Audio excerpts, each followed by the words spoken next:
2025 ஜூலை பேப்பர்ல question number 5. Right, நான் மீண்டும் ஒரு தரம் என்ன செய்றேன் வாசிக்கன் பாருங்க பிள்ளைகள். நல்லா தெளிவா பார்த்துக்கொள்ளுங்க. என்னோட சேர்ந்தே பாருங்க. முக்கியமான விடயம் வரும்போது எக்ஸாம்ல ஒரு ரெட் கலர் பெயினை கொண்டு போங்க. ஹைலைட்டர் இருந்தா கொண்டு போங்க. ரெட் கலர் பென் கொண்டு போங்க, அல்லது என்ன ஒரு பிங்க் கலர் பெயினை கொண்டு போங்க. முக்கியமான விடயங்கள் என்ன செய்யுங்க, அண்டர்லைன் பண்ணி கொள்றது. ரைட், பாருங்க கொஸ்டின் நம்பர் 5. அமரா என்பவர் ஓர் இளம் தொழில் முனைவோர் ஆவார். அவர் ஆதன முகாமைத்துவத்தில் நிபுணத்துவம் பெற்ற எக்ஸ்வைசெட் கம்பெனியை நிறுவினார். அப்ப கம்பெனியை உருவாக்கிட்டார். அமராங்கிற கம்பெனி யார்? இப்ப டிரெக்டர். கம்பெனியை உருவாக்கிட்டார்.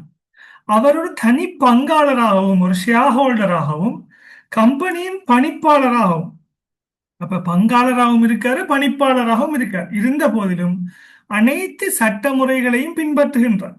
எல்லாத்தையும் ரூல்ஸ் அண்ட் ரெகுலேஷன் ஃபாலோ பண்றார். எக்ஸ்வைசெட் பிரைவேட் லிமிடெடின் வியாபார விரிவாக்கத்திற்காக தேசிய வங்கி ஒரு பேங்க்ல இருந்து 500,000 கடனை பெற்றுள்ளது. யாரு பெற்றிருக்கா? அமரா பெற்றுள்ளாரா, பிரைவேட் லிமிடெட் பெற்றுள்ளதா? நல்லா பார்த்துக்கோங்க. பிரைவேட் லிமிடெட் பெற்றுள்ளது, சரியா? எக்ஸ்வைட் லிமிடெட் பெற்றிருக்கு. துரதிர்ஷ்டவசமாக பொருளாதார மந்தநிலை காரணமாக கம்பெனி நிதி ரீதியாக சிரமப்பட்டு வங்கி கடனுக்கான தவணை கொடுப்பனவுகளை செலுத்த தவறியது. கம்பெனி தான் செலுத்த தவறிச்சு. வங்கி அமராவுக்கு எதிராக தனிப்பட்ட முறையில் வழக்கு தாக்கல் செய்து, பேங்க் என்ன செஞ்சிருக்காங்க, கம்பெனிக்கு எதிராக வழக்கு போடாம அமராக்கு எதிராக வழக்கு போட்டார். அவர் கம்பெனியை முழுவதுமாக வைத்திருப்பதால் கடனை திருப்பிச் செலுத்துவதற்கு அவர் பொறுப்பேற்க வேண்டும் என வாதிடப்பட்டது. இப்ப கேட்ட கேள்வி தனியான சட்ட ஆளுமை கோட்பாட்டை தொடர்புபடுத்தி. இப்ப சட்ட ஆளுமை கோட்பாடுன்னா என்ன? சட்ட ஆளுமை உள்ளது, கம்பெனி சட்ட ஆளுமை உள்ளதுன்னு நம்ம மீண்டும் மீண்டும் படிச்சிருக்கு, பல இடங்கள்ல படிச்சிருக்கு. லெவல் 1ல 2ல இருந்து படிச்சிட்டு இருக்கோம். 3க்கு போனாலும் அதே விஷயத்த படிப்பீங்க திருப்பி. சட்ட ஆளுமை கோட்பாடு ஓ லெவல்ல படிச்சிருக்கிறீங்க, ஏ லெவல்ல படிச்சிருக்கிறீங்க. ஏ லெவல்ல படிக்காத டைரக்டா லெவல் 1ல படிச்சிருக்கிறீங்க கம்பெனியின் பண்புகள்ல. எக்ஸ்வைசெட் பிரைவேட் லிமிடெடின் கடன்களுக்கு அமரா தனிப்பட்ட முறையில் பொறுப்புடையவரா என்பதை விவரிக்குக. இப்ப கேள்வியில விஷயங்கள் ரெண்டு புள்ளி. ஒன்று, சட்ட ஆளுமை கோட்பாடுன்னா என்னன்னு சொல்லும், சொல்லி போட்டு எக்ஸ்வைசெட் லிமிடெட் யார் என்று சொல்லும், அமரா யார் என்று சொல்லும். அடுத்தது கடன் வாங்கினது யார் என்று சொல்லும். கடன் அமரா வாங்கினே கம்பெனி வாங்கினையான்னு சொல்லி போட்டு அமரா தனிப்பட்ட முறையில் இதுக்கு பொறுப்பாவாரா இல்லையா, பேங்க் அமராவுக்கு எதிராக வழக்கு தாக்கல் செய்ய முடியுமா இல்லையா அங்கிறதே நம்ம சொல்லுவோம். நம்ம படிச்சிருக்கோமா இல்லையா சட்ட ஆளுமை கோட்பாடு? சட்ட ஆளுமை கோட்பாடு என்ன செஞ்சிருக்கோம், நம்ம படிச்சிருக்கோம். பங்குடைமை பாடம் முடிஞ்ச உடனே கம்பெனி பங்குடைமையோட தொடர்படுத்தி படிச்சிருக்கோம். யூனிட்ல வர ரெண்டு உண்டாத்தான் இருக்கு, பங்குடைமையும் கம்பெனி. ரைட், நான் பார்ப்போம். சட்ட ஆளுமைன்னு என்ன பிள்ளை? சட்டத்தின் முன் தனி மனித அந்தஸ்து. சட்டத்தின் முன் தனி மனித அந்தஸ்து. கம்பெனியின் பேரில் என்ன செய்யலாம், லோன் வாங்க முடியும். கம்பெனியின் பேரில் ஆதனம் வாங்க முடியும். கம்பெனியின் பேரில் ஒப்பந்தம் செய்ய முடியும். இந்த சகல விஷயமும் பார்த்தோம். கம்பெனி ரெஜிஸ்டர் பண்றதுக்கான இந்த வெப்சைட்ல போய் லாகின் பண்ணி எல்லாம் பார்க்கறது காட்டியிருந்தேன் நான். ரைட், கம்பெனியோட முக்கியமான நன்மை, கம்பெனியின் அடிப்படை அம்சம்ங்கிறதுக்குள்ளேயே நன்மை தான் இது. சட்ட ஆளுமை, கடன்பட்டோர் மீது வழக்கு தொடரலாம். அடுத்தது என்ன, நட்ட பொறுப்பு வரையறுக்கப்பட்டது. கம்பெனியின் பேரில காப்புறுதி செய்யலாம். கம்பெனியின் பேரில் சொத்து வாங்க முடியும். இப்ப யோசிச்சு பாருங்க பிள்ளைகள். இப்ப சில்லறை கடைகள் உங்களோட ஊர்ல இருக்குந்தானே, சில்லறை கடை உரிமையாளர் இருக்காரு. உரிமையாளர் பேர்ல அவர் ஆதனங்களை வாங்குவார். ஆனா சில்லறை கடைக்கு அவர் வச்சிருக்கிற பேர்ல ஆதனங்கள் வாங்க முடியும், வாங்கல. பட் என்ன செய்யலாம், கம்பெனி இந்த பேர் பிரைவேட் லிமிடெட் வந்தா நீங்க என்ன செய்யலாம்டா, கொள்வனவு செய்ய முடியும். இப்ப நம்ம சட்ட ஆளுமை பார்ப்போம்.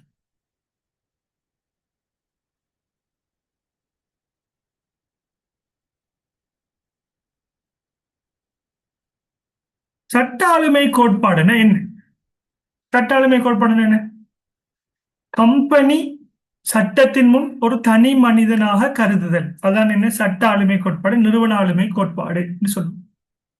இது கிடைச்சா என்ன நன்மை? சட்ட ஆளுமை கோட்பாடு நமக்கு கிடைத்தால் கம்பெனியின் பேரில் சொத்துக்களை கொள்வனவு செய்ய முடியும், கடன்களை பெற முடியும், காப்புறுதி செய்ய முடியும். கம்பெனியின் சொத்துக்களுக்கு கம்பெனியின் பேரில் காப்புறுதி செய்ய முடியும்.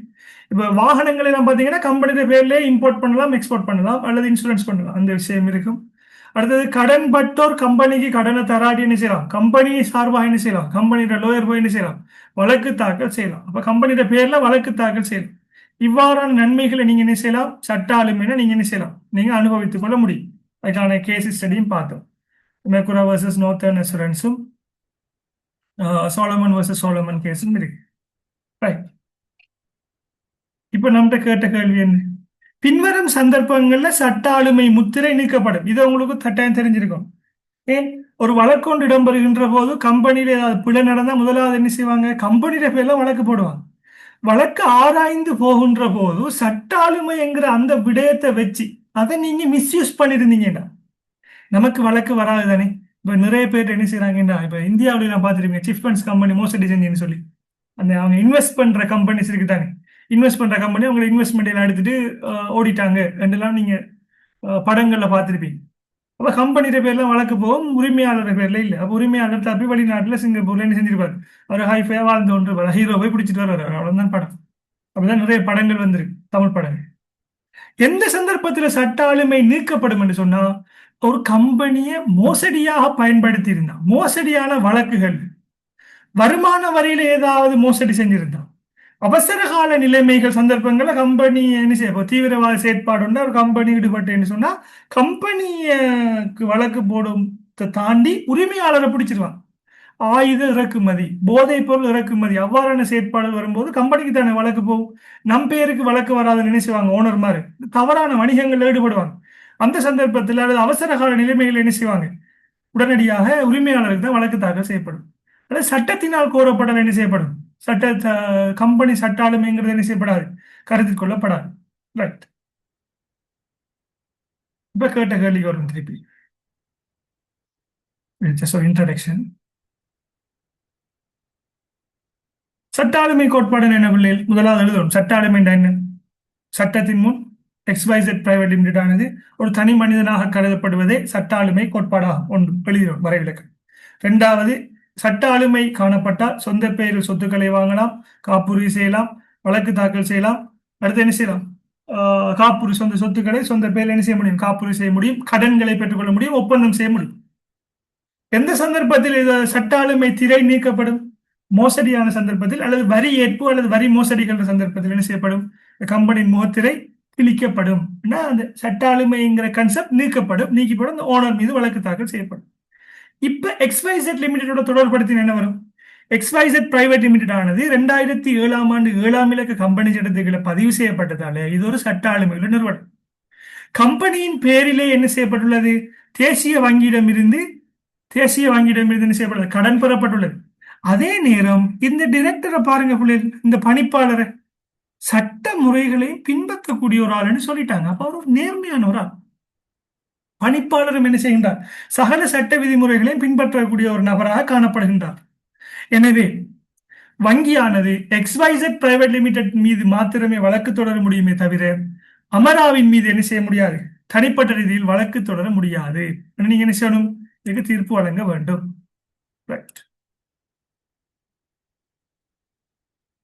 பாருங்க பிள்ளைகள், இதுல உங்களோட ஆன்சர் பாருங்க. எத்தனை மார்க்ஸ்? 4 மார்க்ஸ். இதுல பாருங்க, மார்க்ஸ்ல முக்கியமான விஷயங்கள் என்ன வருமோ அதான் நீங்கள் எழுதணும்.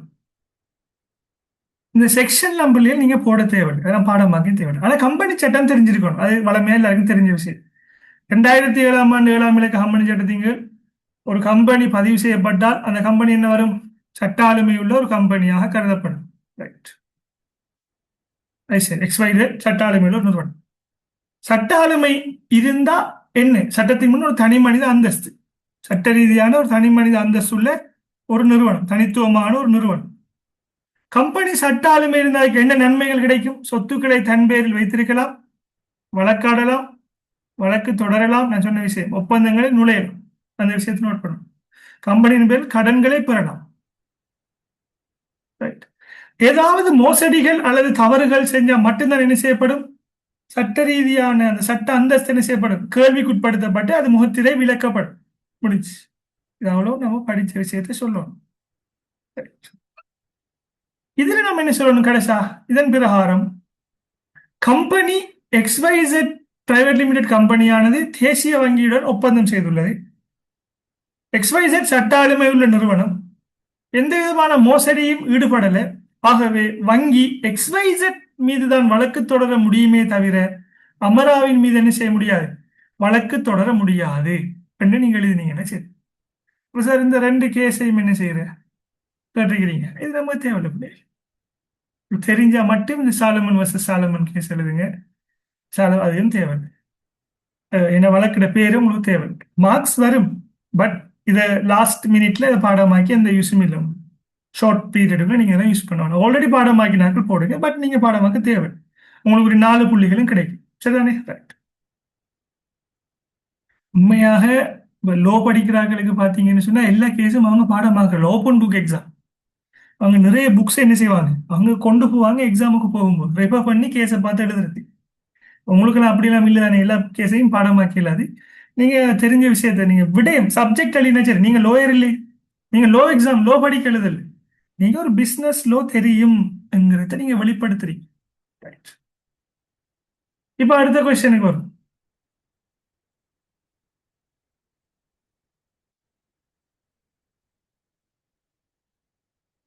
ரைட், இந்த இருக்கு பாருங்க. இந்த ஒப்பந்தம் மேற்கொள்ளப்பட்டிருக்கு யார் யாருக்கிடையே? அமரா இருந்தா அமரா XYZ கம்பெனிக்குரியா, அமரா வேறு XYZ பிரைவேட் லிமிடெட் வேறு. அப்ப பேங்க் என்ன செய்யலாது? அமராக்கு எதிராக என்ன செய்யலாது, வழக்கு தாக்கல் செய்ய முடியாது. ரைட், இந்த விஷயம் தான். இப்ப வினா இலக்கம் 6 ஹபுதல டி. இதை கொஞ்சம் பாருங்க பிள்ளை, இதை கொஞ்சம் வாசிச்சு பாருங்க. இன்ட்ரெஸ்டிங்கான கேஸ். லாஸ்ட் கொஸ்டின் முடிய ஒரு கொஸ்டின் தான் இருக்கு. ஹபுத்தலை என்ற இடத்திலுள்ள ஒரு சிறிய கிராமமானது அந்த பகுதியில், ஹபுத்தலையில அந்த தேயிலைக்கு பிரபலியமான இடங்கள் ஹபுத்தலைன்னு சொல்லுவாங்க. இல்லையா, அந்த ஏரியா சைட்ல இருக்கு பதுல. காலநிலை மற்றும் மண்ணின் இயல்புகள் காரணமாக அதன் தனித்துவமான சுவைக்கு பெயர் பெற்ற ஹபுத்தலை தேயிலை என்ற ஒரு தனித்துவமான வகை தேயிலையை உற்பத்தி செய்வதற்கு பெயர் பெற்றது ஃபேமஸான ஒரு நிறுவனம். காலி மாவட்டத்தை சேர்ந்த தேயிலை உற்பத்தியாளர் ஒருவர் இதே போன்று தேயிலையை அதே பெயரில் சந்தைப்படுத்த தொடங்கினார். இப்ப என்ன செஞ்சிருக்காரு, ஹப்புத்தலை டீ தானே, அது எல்லா இடத்தையும் ஃபேமஸா விற்பனை செய்யப்படுதுங்க. ஹப்புத்தலை டீ என்ன செஞ்சாரு, அவரும் ஒரு ஹப்புத்தலை டீ என்ற ஒரு பேக்கெட் ஒன்று அடிச்சு எல்லாரும் ஹப்புத்தலை டீயை தானே கேட்காங்க. அப்ப நம்மளும் ஹப்புத்தலை என்று பேர் வச்சா ஓகே தானே, ஹப்புத்தலை என்று பேரை வச்சு ஒரு மார்க்கெட்டிங் செய்யறார். இது ஹப்புத்தலையிலிருந்து வருது டீ என்று சொல்லி மக்கள்கிட்ட சொல்லியிருக்க கூறினார். ஹப்புத்தலை கிராமத்தைச் சேர்ந்த தேயிலை உற்பத்தியாளர்கள் இதை கேள்விப்படுறாங்க. இந்த தவறான பிரதிநிதித்துவம் சொன்ன பிள்ளைகள் பொய், மிஸ் ரெப்ரசன்டேஷன், ஃபைனல் மீனிங் பொய், பிள்ளையாக சொல்றோம். பிள்ளை தங்கள் நட்பெயருக்கு விற்பனைக்கும் தீங்கு விளைவிக்கும் என்று கவலைப்படுகிறார்கள். கவலைப்படுற சரிதானே? கேட்ட கேள்வி என்ன உங்கள்கிட்ட கேட்ட கொஸ்டின் என்ன? உங்களிடம் கேட்ட கொஸ்டின் இந்த கொஸ்டின் நம்ம பார்க்கல. ஓகே, அதை நான் பார்ப்போம். கம்பெனியில காணப்பட வேண்டிய சட்டபூர்வமான ஏடுகள் கேட்டிருக்காங்க என்ன. அடுத்தது இந்த விஷயங்கள். ரைட், ஓகே, அது நான் மிஸ் பண்ணிட்டேன், நீங்களும் சொல்லல. Right, okay. சட்ட ரீதியான ஏடுகள், கம்பெனியில் இருக்கிற ஏடுகள் பிள்ளைகள் முக்கியமான ஏடு இருக்கு. அவங்களோட கூட்டம் குறிப்புகளை பதிவு செய்யறது, பங்காளர் யாருங்கிற பங்காளர் பேர் விபரத்தை உள்ளடக்கியிருக்கிற ஏடு. அடுத்தது பங்காளர்கள் பெற்றுக்கொள்கின்ற நலன்களை பதிவு செய்யற ஏடு, அக்கறை இடாப்புன்னு சொல்லுவோம் அந்த விஷயம். இந்த கம்பெனியில பேணப்படுகின்ற முக்கிய ஏடுகள்.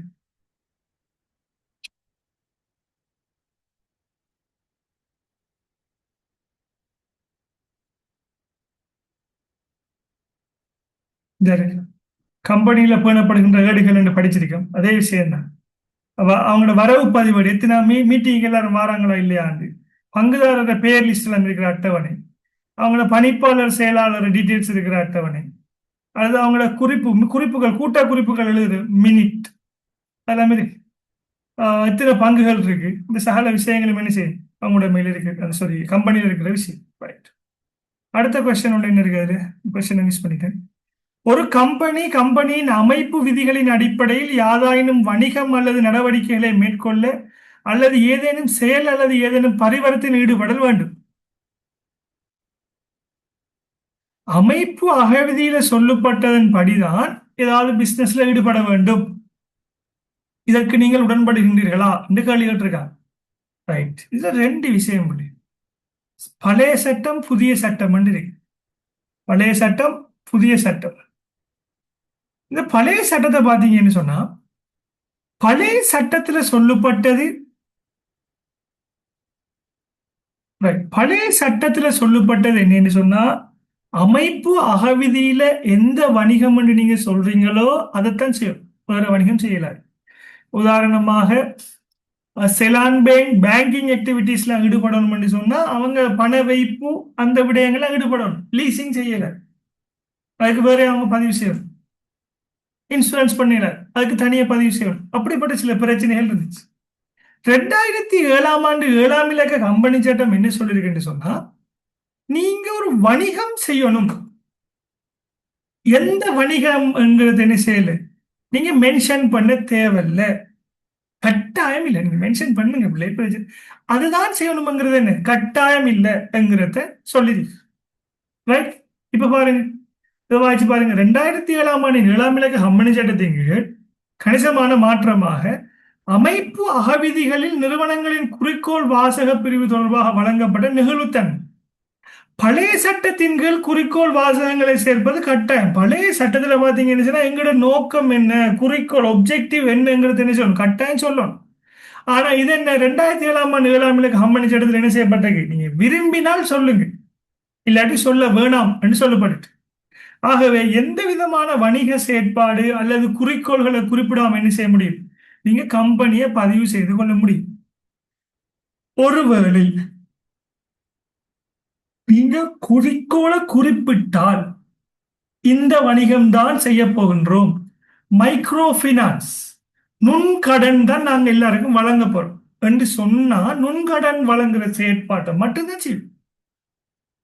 மரக்கறிகள் வாங்கி விற்கிற செயற்பாடு, அடுத்து இன்ஸ்டால்மெண்ட்ல பேமெண்ட் கொடுக்கறதுக்கு அந்த அந்த இன்ஸ்டால்மெண்ட்ல ஆக்கள் சிங்கர பான்ஸை போல பொருட்களை விற்கிறது, அந்த செயற்பாட்டில் ஈடுபடையில நுண்கடன் செயற்பாடு மட்டும்தான் ஈடுபடும். குறிக்கோளை சொன்னா என்ன செய்யணும் பிள்ளை, அந்த குறிக்கோளை அடையிறதுக்கான சாலை செயற்பாடுகளை செய்யணும், அது மட்டும்தான் செய்யலாம், வேறு செயற்பாடுகளை செய்யல.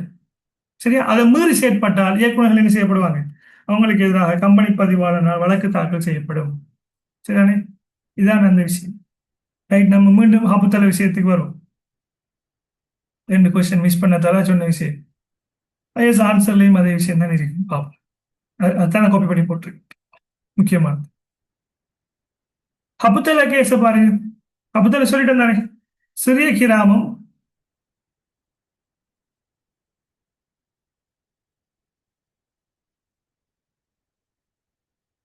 ஹபுத்தலைங்கிற ஒரு சிறிய கிராமம். ஹபுத்தல டீ என்ற பேர்ல என்ன செய்யறாங்க, ஹபுத்தல என்ன செய்யறாங்க, டீயை உற்பத்தி செய்யறாங்க. காலியில் இருக்கிற ஒரு ஆள் என்ன செய்யறாரு, அதே ஹபுத்தல டீ என்ன செய்யறாரு, ஒரு பேர் ஒன்று வச்சு என்ன செய்யறாரு, அவர் டீ சப்ளை பண்றாரு. ஹபுத்தல இருந்தா நான் தேயிலை எல்லாம் வாங்கிட்டு வரேன்னு சொல்லியிருக்காரு. இது ஹபுத்தலையில் இருக்கிறார்கள் கேள்விப்பட்டாங்க. ஹபுத்தலையில் இருக்கிறார்கள் நம்ம என்ன செய்யறாங்க, இது இவங்களுக்கு பிடிக்கல, இவர் லோ குவாலிட்டி டீயை விற்காரு, தேயிலையை விற்காரு, இது எங்களோட நன்மதிப்புக்கு பாதிப்பு என்று சொல்லி ஹபுத்தலையில் இருக்கிறார்கள் எல்லாம் கவலைப்படுறாங்க. அவ்வளோ ஒன்றும் செய்யலன்னு கவலைப்பட்டுக்கிட்டு இருக்காங்க. இப்ப கேட்ட கேள்வி, புலமை சொத்து சட்டத்தின் கீழ் பின்வரும் புலமை சொத்துக்களை விவரிக்க. புலமை சொத்து படிச்சிருக்கமா இல்லையா உள்ளே, புலமை சொத்து படிச்சிருக்கு, நம்ம கடைசி யூனிட்ல படிச்சிருக்கோம், யூனிட் நம்பர் 10.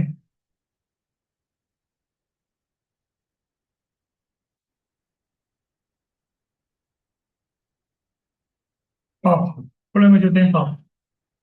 உங்களுக்கு இந்த புலமை சொத்துக்கள் சம்பந்தமான கேள்விகள் இதுல இந்த பேப்பர்ல வந்தது தவிர வேற கேள்விகள் வரலாமா?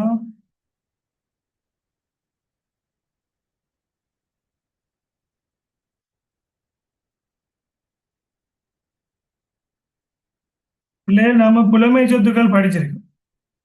2003ஆம் ஆண்டு 36ஆம் இலக்க புலமை சொத்து அதிகார சட்டத்திற்குள் என்ன செய்யப்படுது? புலமை சொத்துக்கள் பாதுகாக்கப்படுது. அதுல மெயினான விஷயம், நீங்க வாழ்க்கையில அடிக்கடி கேள்விப்படுற விஷயம் பதிப்புரிமை. பாருங்க, பாஸ் பேப்பர் புத்தகங்கள், மத்த மத்த புத்தகங்களை எல்லாம் போட்டோ காப்பி அடிச்சு கடைகளில் விற்காங்க. அப்படி செய்யல. புத்தகங்களுக்கு எல்லாம் பதிப்புரிமை இருக்கு. ஆக்க உரிமை, ஒரு ஆள் கண்டுபிடிச்ச ஒரு விஷயம், ஒரு ஆள் கண்டுபிடிச்ச ஒரு விஷயத்தை என்ன செய்யலாது, நம்ம ஈஸியா காப்பி பண்ணல. பதிப்புரிமை, ஆக்க உரிமை. பதிப்புரிமைக்கு இன்னும் எக்ஸாம்பிள் பாத்தீங்கன்னா, இந்த ஃபேஸ்புக்ல அல்லது யூடியூப்ல வர காப்பிரைட் இஷ்யூ. ஃபேஸ்புக்லேயே வரலாம், டிக்டாக்ல இல்லையே, மற்ற இடங்கள்ல இருக்கு, இன்ஸ்டாவிலையும் இருக்கு. நீங்க வேற யாரையாவது பாட்டு, சாங்ஸ் ஏதாவது நீங்க யூஸ் பண்ணீங்கன்னு சொன்னா காப்பிரைட் ஸ்ட்ரைக் வரும். ஃபேஸ்புக்லயும் வருது. நீங்க ஃபேஸ்புக்ல ப்ரொஃபஷனல் மூட் ஆன் பண்ணியிருந்தீங்கன்னா அந்த பிரச்சனை வரும். காப்பிரைட் கிளைம் வரும். எங்களுடைய பாட்டை நீங்க தவறாக பயன்படுத்துறீங்க, உடனடியாக நீக்கம் செய்யுங்க, இல்லாட்டி உங்களுடைய அக்கௌண்ட்டை பேன் பண்ணுவோம்னு சொல்லி வார்னிங் மெசேஜும் வரும். அப்ப என்ன விளக்கம்னு சொன்னா, புலமை சொத்துக்கள் என்ன செய்யுது? இது பாதுகாக்கு இந்த சட்டம். அந்த சட்டத்துக்கு இருக்கக்கூடிய புலமை சொத்துக்களை பாருங்க: பதிப்புரிமை, ஆக்க உரிமை, வியாபார குறியீடும் வியாபார பெயரும், பூகோள குறியீடுகள். நம்ம பார்த்த ஹப்புத்தலை கேஸை பார்த்தீங்கன்னு சொன்னா, பூகோள குறியீடுகள் தானே ஹப்புத்தலைங்கிறது பூகோள குறியீடு. இப்போ வட்டவள கஹட்டை, வட்டவளங்கிற இடத்துல இருந்து வாரத்தால வட்டவள கஹட்டை. அம்பேவலையில பால் உற்பத்தி செய்யப்படுறதுல அம்பேவல பால். அது சுகர் ஃபேக்டரியை பார்த்தீங்கன்னா ஹெங்குரான சுகர் அல்லது கல்லோயா சுகர், ரெண்டு பேர் என்ன செய்வாங்க, அந்த சுகருக்கு பேர் வச்சிருக்காங்க. ரைட், அப்படிலாம் இருக்கு. அந்த ஊர்ல பேரை வச்சு என்ன செய்யறது, அதுக்கு அந்த பொருட்களுக்கு பேர் வைக்கிறது, பூகோள குறியீடுகள். இதுல பாருங்க, உங்கள்கிட்ட கேட்கப்பட்ட கேள்வி எதை பத்தி கேட்டிருக்காங்க? புலமை சொத்துல ரெண்டு புலமை சொத்து சம்பந்தமாக கேட்டிருக்காங்க. ட்ரேட்மார்க் வியாபார குறி, பேட்டன் காப்புரிமை கேட்டிருக்காங்க. பேட்டன் என்று சொன்ன பிள்ளையே, பேட்டன் இந்த காப்புரிமை, ஒரு புதுசா ஒன்றை கண்டுபிடிச்சிருக்கோம். உதாரணமாக டைரக்டர் மாதிரி இருப்பாங்களே, ஃபிலிம் டைரக்டர்ஸ், அவங்க கதை எழுதி போட்டு அதை ரெஜிஸ்டர் பண்ணி வச்சா என்னது, அது பதிப்புரிமை. இந்த ஆவணங்கள், கலை சார்ந்த விடயங்கள், பாட்டு, படம், நாடகம் அப்படிலாம் வர்றது கலை. பேட்டன் என்று சொன்னா என்ன? பேட்டன் என்று சொல்றது என்னன்னு சொன்னா, அதாவது நீங்க கண்டுபிடிச்ச ஒரு விஷயமா இருக்கு பேட்டன். ரைட், பாருங்க பிள்ளை, வணிக குறி சம்பந்தமாக என்ன எழுதியிருக்காங்க? ட்ரேட்மார்க் நம்முடைய நோட்ஸ்லயும் இருக்கு.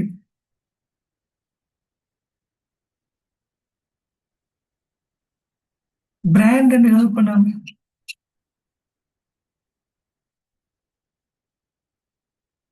பேட்டன் வேற இருக்கு. இந்த வியாபார குறிகள் இது சம்பந்தமாக இருக்குது. வியாபார குறி என்ன? கோகோ கோலா, மெக்டொனால்ட், ஆப்பிள், லாஃப்கேஸ், சிடபிள்யூ, என்பிசி, பிபிசி, அப்படி நிறைய பிராண்ட் ட்ரேட்மார்க்ஸ் இருக்கு. வியாபார குறி, வியாபார குறி என்ன?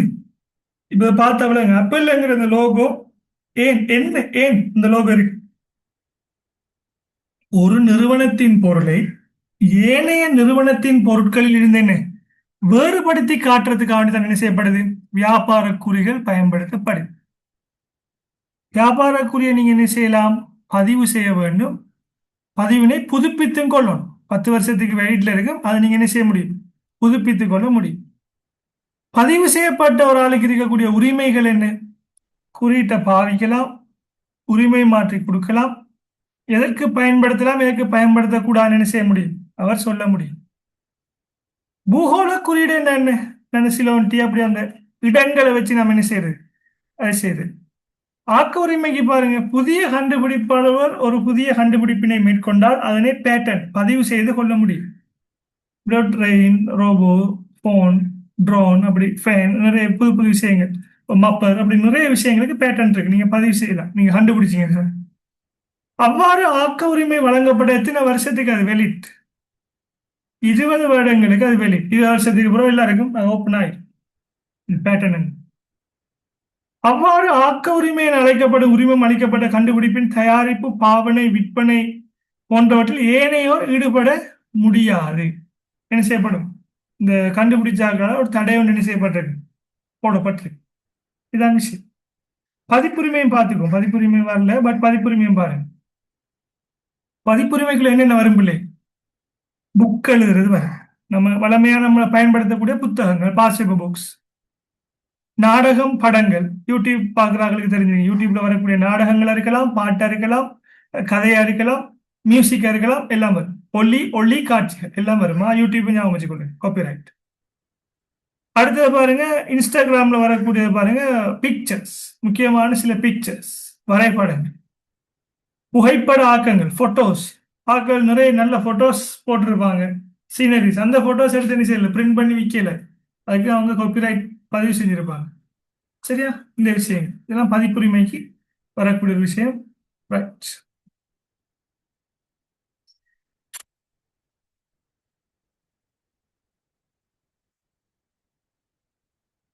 வியாபார நாமம், வியாபார குறின்னு சொல்லுவாங்க. 10 வருஷங்களுக்கு என்ன செய்யலாம், ரெஜிஸ்டர் பண்ணி வச்சுக்கொள்ளலாம், புதுப்பிக்கலாம். ஒரு பொருளை இன்னொரு நிறுவனத்தின் பொருளில் இருந்து என்ன செய்யறது, வேறுபடுத்தி அறிஞ்சு கொள்றதுக்கு பயன்படுத்துறேன்னு போட்டிருக்கோம். சின்னங்கள், குறியீடுகள். எக்ஸாம்பிள் கோகோ கோலா, அப்புல போட்டுக்கொள்ளுங்க. சரியா? ரைட். ஆக்க உரிமைனா என்ன? ஒரு புதிய பொருளை கண்டுபிடித்தால் அல்லது அதை வடிவமைத்தால் அதனை பதிவு செய்ய முடியும். அவ்வாறு பதிவு செய்தால் 20 ஆண்டுகளுக்கு என்ன செய்யப்படும், அது பாதுகாக்கப்படும். 20 ஆண்டுகளுக்கு என்ன செய்யலாது, உங்களோட அனுமதி இல்லாமல் யாரும் என்ன செய்யலாம், அந்த பொருளை உற்பத்தி செய்ய முடியாது, டிசைனை பயன்படுத்த முடியாது. ரைட். அப்ப இந்த காப்புரிமை, ஆக்க உரிமை சம்பந்தமான விடயத்தை பார்த்தோம். இப்ப அடுத்த கொஸ்டின் போகும். இப்ப ஹப்புத்தலோட கேஸ் வரை. ஹப்புத்தலை கிராமத்தின் தேயிலை உற்பத்தியாளர்கள் தங்களுடைய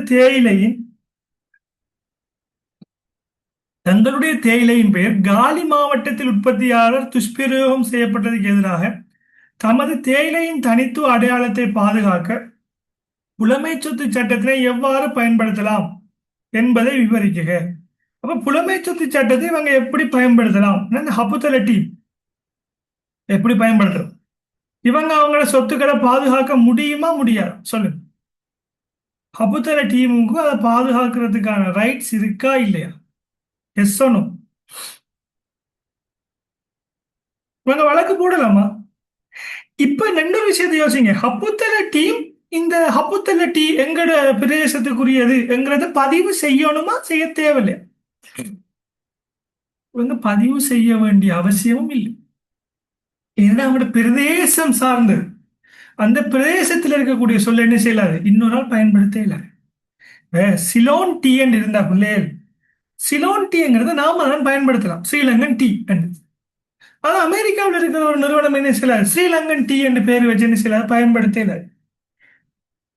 இப்போ அமெரிக்காவில் இருக்கக்கூடிய ஒரு பிரதேசத்தில் இருக்கிற அமேசான் காடுகளில் இருந்து கிடைக்கப்பட்ட அரிய வகை மூலிகைகளை கொண்டு தயாரிக்கப்பட்டதுக்கு அமேசான் என்று என்ன செய்யலாது, இலங்கையிலிருந்து நாம் ஒரு பேரை வைக்கல. இங்க இருக்கிற இலங்கையில் இருக்கிற காட்டுல சில மூலிகையை பறிச்சு போட்டு அதை வச்சு நாம ஒரு ஒரு ஏரோமட்டின் மாதிரி ஒரு எண்ணெயை நாம உருவாக்கி அதுக்கு அமேசான் ஏரோமட்டின் என்று ஏதாவது வச்சோம்னா என்ன, அது பிள்ளை மீறும். ஒரு பிரதேசத்துக்கு இருக்கக்கூடிய அந்த ஸ்பெஷல், அந்த காட்டுக்கு இருக்கக்கூடிய அந்த பேரை வச்சு நாம என்ன செய்யறோம், நாம மிஸ்யூஸ் பண்றோம். அவங்க வழக்கு தாக்கல் செய்யலாம். அவங்க அதை பதியா விட்டாலும் என்ன செய்யலாம், அவங்களோட நட்பெயர் பாதிக்கப்படுதுங்கிறதுக்கு என்ன செய்யலாம், அவங்க வழக்கு தாக்கல் செய்ய முடியும். பாருங்க, இந்த ஹப்புத்தல டீ சம்பந்தமாக இவங்க வழக்கு தாக்கல் செய்ய முடியுமா, பாதுகாக்க முடியுமா? எஸ், பாதுகாக்க முடியும்.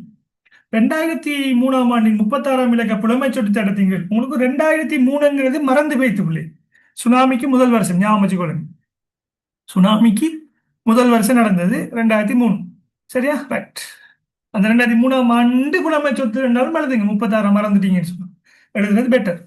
2003ஆம் ஆண்டு 36ஆம் இலக்க புலமை சொத்து சட்டத்தின் கீழ் ஹப்புத்தலை தேயிலை உற்பத்தியாளர்கள் இந்த ஹப்புத்தலை தேயிலை என்கிற பேரை நம்ம என்ன செய்ய முடியும், அவர்கள் பாதுகாக்க முடியும். அதான் இந்த சரி போட்டு காட்டிருக்கேன், பாதுகாக்க முடியும். இது ஒரு புவியியல் குறியீடு, பூகோள குறியீடு அல்லது புவியியல் குறியீடு. சரியா? ஒரு குறிப்பிட்ட இடத்தில் உருவாகும் பொருட்களை அடையாளம் காண்பதற்காகவும் அங்கீகரிப்பதற்காகவும் என்ன செய்யப்படுது, அதோட பண்புகள் அதுல பேணப்படுது.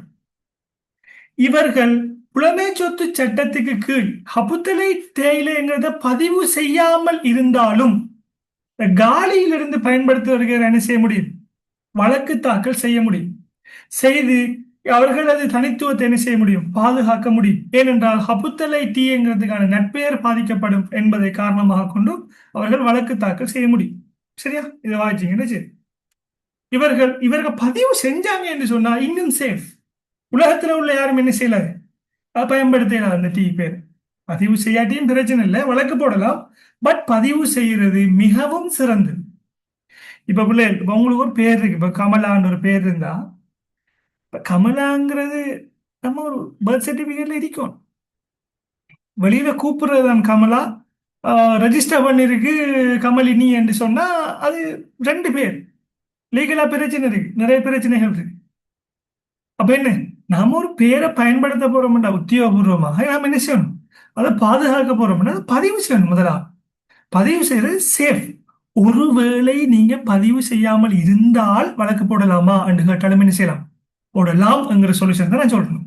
ரைட், இங்க பாருங்க. பதிவு செய்தவுடன் அல்லது பதிவு செய்வதற்கு முன்பே அபுத்தலை உற்பத்தியாளர்கள், காலி தேயிலை உற்பத்தியாளர்கள் என்ன செய்ய முடியும், சட்ட நடவடிக்கை எடுக்கலாம். அதை பாயிண்ட் தான் சொல்லிடுறேன். அவர்கள் நட்பெயரை தவறாக பயன்படுத்துவது, தேயிலையின் தோற்றம் குறித்து பொதுமக்களை தவறாக வழிநடத்துகின்றது. பொதுமக்களை ஏமாத்துறாங்க. இது ஒரு நியாயமற்ற போட்டி மற்றும் தவறான பிரதிநிதித்துவத்துக்கு சமமானது. என்ன செய்யலாம், அங்க தீர்ப்பை பெற்றுக்கொள்ள முடியும். நான் உங்களுக்கு ஐடியா கிளியரா பிள்ளைகள்? இது ஹப்புத்தல டீங்கிறத நீங்க பயன்படுத்தல, அது ஏன் பயன்படுத்தலான்னு அவங்களுக்குரிய விஷயம். ஸோ அதான் அதுல சொல்ல வந்து சமரி. இது கிளியரா எல்லாருக்கும் ஹப்புத்தல டீட பிரச்சனை? ரைட். இப்போ அடுத்த கொஸ்டனுக்கு வர போறோம். கொஸ்டின் நம்பர் 7, லாஸ்ட் பார்ட்டுக்கு வரும். நம்முடைய பேப்பர்ல இருக்கக்கூடிய கடைசி பகுதிக்கு வரமா? முக்கியமான ஒரு பகுதி பாருங்க. இன்ட்ரெஸ்டிங்கான ஒரு கேஸ், நிறைய விஷயங்கள். ரெண்டு கொஸ்டின் இருக்குதுல, ரெண்டு கொஸ்டினையும் பார்த்தோம்னா சரி, முக்கியமான பகுதி.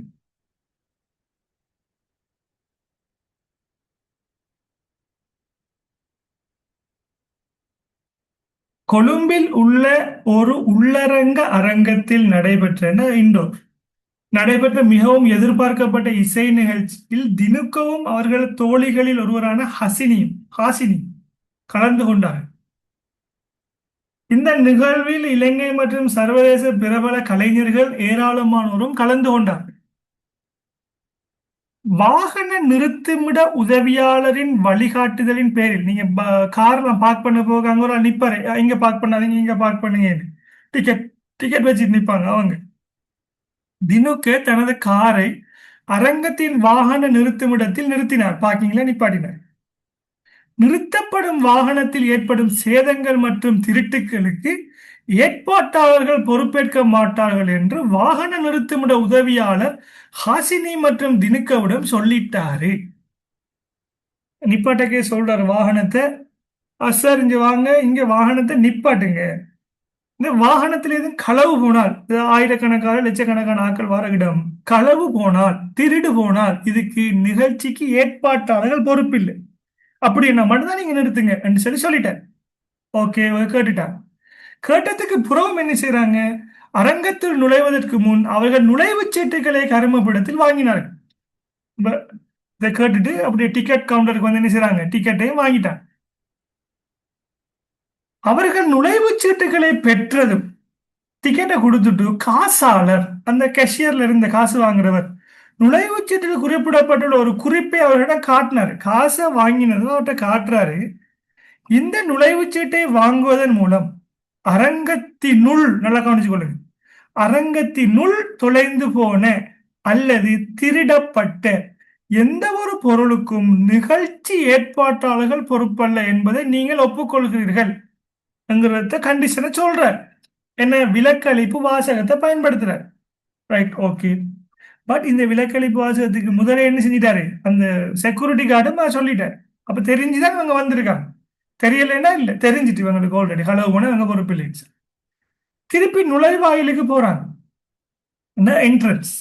என்ட்ரன்ஸுக்கு போன உடனே மற்றொரு அறிவிப்பு பலகை முக்கியமாக காட்சிப்படுத்தப்பட்டிருந்தது. அதில் கூறப்பட்டிருப்பதாவது என்ன சொல்லியிருக்காங்கன்னா, அரங்கத்தினுள் நிகழும் எந்த ஒரு இழப்பு, திருட்டு அல்லது தனிப்பட்ட உடைமைகளுக்கு ஏற்படும் சேதங்களுக்கும் நிகழ்ச்சி ஏற்பாட்டாளர்கள் பொறுப்பல்ல. திருப்பியும் சொல்லியிருக்காங்க.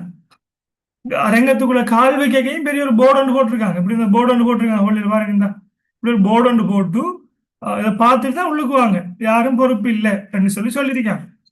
ரைட், முடிஞ்சு. இது பெரிய ஒரு பந்தியா போகுது. நம்ம கேள்வியை வாய்ச்சி போட்டு வாசிக்கலாம் அல்லது பந்தியை வாய்ச்சி போட்டு கேள்விக்கு வாங்க. பெரும்பாலும் நீங்க கேள்வியை வாய்ச்சி போட்டு பந்திக்கு வர்றது பெட்டர். அரங்கத்தின் உள்ளே ஏபிசி மியூசிக் சென்டரின் விளம்பர கூடத்தில் இலங்கையின் பிரபல கலைஞரின் இருவட்டுகள், இருவட்டுன்னா சிடி, அந்நேரம் சிடி விற்கிற பிள்ளைகள், இப்ப சிடி எல்லாம் இல்லை, இப்ப பென் டிரைவ்லாம் எல்லாரும் பார்க்காங்க, டவுன்லோட் பண்ணி பார்க்காங்க ஓடிடியில். வரையறுக்கப்பட்ட பதிப்பு லிமிடெட் எடிஷன் 12,500 விலையில் கிடைப்பதாக குறிப்பிடப்பட்டுள்ள ஹாசினி கவனித்தார். அப்ப லிமிடெடான எடிஷன் அந்த பாட்டு சிடி எல்லாம் என்ன செய்யுது, 12,500 இங்க பர்ச்சேஸ் பண்ணலாம். அட்வர்டைஸ்மெண்ட் காணப்பட்டுச்சு. அட்வர்டைஸ்மெண்ட் இந்த இருக்கு, அட்வர்டைஸ்மெண்ட் இருந்துச்சு ஏபிசி மியூசிக் சென்டர்ல. பாருங்க அந்த அட்வர்டைஸ்மெண்ட் போட்டிருக்காங்க. Right, okay. இசை சேகரிப்பில் மிகுந்த ஆர்வம் கொண்ட அவர் அதனை வாங்க ஆர்வமாக இருந்தார். இருப்பினும் அதனை வாங்குவதற்காக அந்த கூடத்தின் ஊழியர்களை அணுகிய போது அந்த இசைத்தட்டுகள் விற்பனைக்கு அல்ல. அட்வர்டைஸ்மெண்ட்ல போட்டிருக்காங்க 12,500 காசு தந்தீங்கன்னா வாங்கலாம்னு சொல்லி.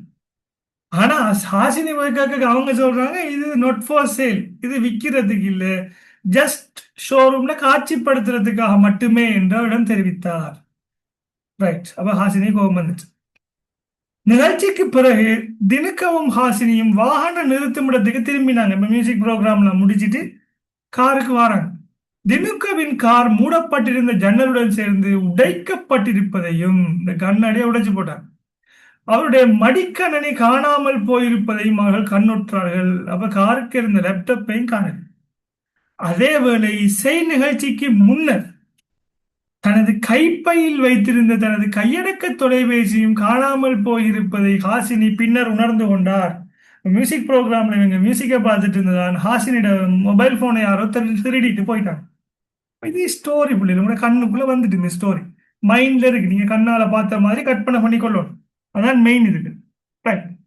இப்ப பாருங்க கேள்வி என்ன, வரையறுக்கப்பட்ட இருவட்டு தொடர்பில் ஹாசினி மற்றும் ஏபிசி மியூசிக் சென்டருக்கு இடையான வலிதான ஒப்பந்தம் ஒன்று உள்ளதா இல்லையான்னு கேட்டிருக்காங்க. சொல்லுங்க பாப்போம்.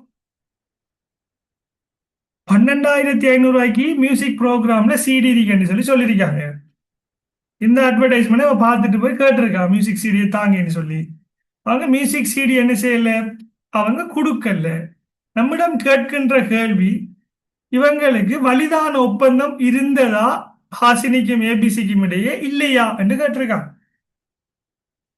ஒப்பந்தம் இருந்தையா இல்லையா, எஸ் ஓ நோ. ஒரே ஒரு கொஸ்டின் தான் எங்களை பெண்டிங் இருக்கு, அது இன்ட்ரெஸ்டான ஒரு கொஸ்டின், அதை முடிச்சா நம்மளை பாட முடியும். என்ன பிள்ளை, ஒப்பந்தம் இருந்ததா, ஒப்பந்தம் இருந்ததா, ஒப்பந்தம் இல்லை. ஒப்பந்தம் இருந்தியா இல்லை, நல்லா கவனிச்சுக்கொள்ளுங்க. கொடை முனைவு என்ற என்ன, குறித்த ஒரு நபரை நோக்கி முன்வைக்கப்படுகின்ற நிச்சயமான தெளிவான வாக்குறுதி என்ன, கொடை முனைவாகும். விளம்பரங்கள், கொள்வனவு செய்யறதுக்கு வாங்க, இப்போ காகல் ஸ்போர்ட்ஸ் சிட்டியில போறீங்க, டிஸ்கவுண்ட் டிஸ்கவுண்ட் எல்லாம் போட்டிருக்காங்களே ஸ்டிக்கர்ஸ், அதெல்லாம் கொடை முனைவா? விளம்பரங்கள் கொடை முனைவு அல்ல. அது என்ன, கொடை முனைவுக்கான அழைப்பிதழே ஆகும். நம்ம படிச்சிருக்கோம் அந்த கத்தி ஒன்று விற்கிற கேஸ் பார்த்திருக்கோம், அந்த பாதுகாக்கப்பட்ட ஒரு பறவை விற்பனை செய்கின்ற கேஸ் பார்த்திருக்கோம். என்ன கொடை முனைவா? பரிசுடன் கூடிய விளம்பரம் தான் கொடை முனைவு.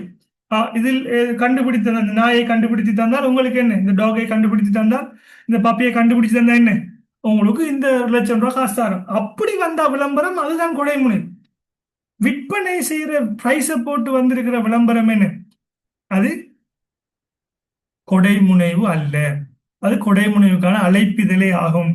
ஆகவே ஹாசினிக்கும் ஏபிசி மியூசிக் சென்டருக்கும் இடையே என்ன பிள்ளை, எந்த விதமான ஒப்பந்தமும் இல்லை, வலிதான ஒப்பந்தம் இல்லை. ஹாசினிக்கு அங்க சிடியை கொடுக்க வேண்டிய அவசியமே இல்லை. சரியா, ரைட். அடுத்த கேஸ்,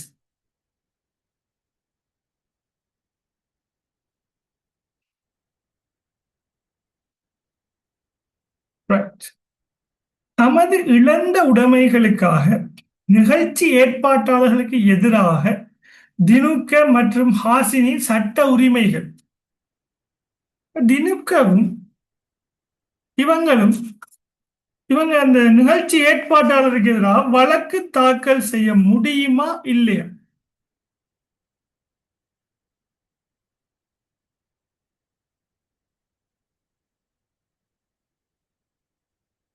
வழக்கு தாக்கல் செய்ய முடியாது. அதாவது வெல்ல முடியுமா வழக்குல? வழக்கு போடலாம் இல்லை, யார் இருந்தாலும் நீதிமன்றத்துல போடலாம். இந்த போறதுக்கு வாய்ப்பு இருக்கா வெல்றதுக்கு? சட்ட உரிமை இருக்கா? இல்ல, இவங்களுக்கு உரிமை இல்ல. கோர்ட்ல கேஸ் நிக்காது. ஏன் இந்த கோர்ட்ல கேஸ் நிக்காது? ரைட். அவங்க கார் பார்க் பண்றதுக்கு முதலே என்ன செஞ்சிட்டாங்க, அந்த இடத்துல வச்சு இந்த திருட்டுக்கும் சொத்துக்களுக்கு சேதங்களுக்கும் நிறுவனம் ஏற்பாட்டுக்குள்ள பொறுப்பு இல்லை என்று சொல்லி செக்யூரிட்டி சொல்லிட்டார். கேஷியர் சொல்லிட்டார். என்ட்ரன்ஸ்ல சொல்லிட்டாங்க. என்ட்ரன்ஸ்ல சொல்றாங்க, அரங்கத்தினுள் காணாமத்தாலும் என்ன, பொருள் தொலைந்தாலும் நாங்க பொறுப்பு இல்லைன்னு சொல்லிட்டாங்க. ஆகவே என்ன, தினுக்க ஹாசினி அவங்களோட பொருள் தொலைந்தாலும் அல்லது சேதமாக்கப்பட்டாலும் ஏற்பாடுகள் என்ன செய்ய மாட்டாங்க, பொறுப்பெடுக்க மாட்டார்கள். ஆகவே என்ன, இவர்களுக்கு எந்த விதமான உரிமையுமே என்ன, இவர்களுக்கு இல்லை. இவர்களுக்கு இல்லை. ரைட். அப்பா அம்மா right. இந்த பாருங்க பிள்ளைகள் சொல்லியிருக்காங்களே, இதை சொல்லிட்டேன்.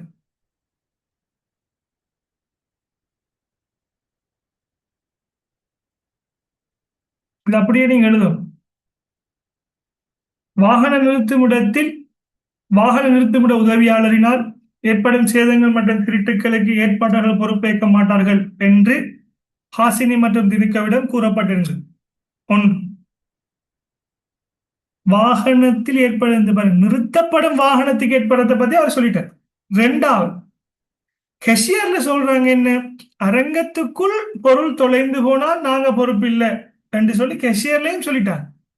அவை ரெண்டு இடத்தையும் அவங்க சொன்னா அவங்களோட பிரதான கடமையில இருந்து அவங்க மீறத்துக்கும் என்ன செய்ய முடியும், அவங்க விலக்களிப்பு வாசகத்தை என்ன செய்யலாம்னு சொன்னா அவங்க பயன்படுத்த முடியும். சரியா? ரைட். இந்த கேள்விக்குரிய விடைய பாருங்க.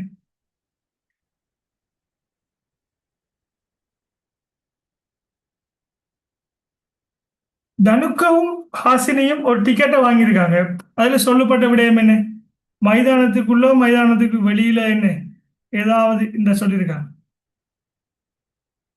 அரங்கத்தினுள் தொலைந்து போன திருடப்பட்ட எந்த பொருட்களுக்கும் ஏற்பாளர் பொறுப்பல்ல என்பதை நீங்கள் ஒப்புக்கொள்கிறீர்கள் என்கிற அந்த வாசகத்தை யூஸ் பண்ணியிருக்காங்க. ஆகவே தினுக்கவும் ஹாசினியும் என்ன செய்றாங்க, இது தொடர்பாக அறிந்துள்ளார்கள். அடுத்து,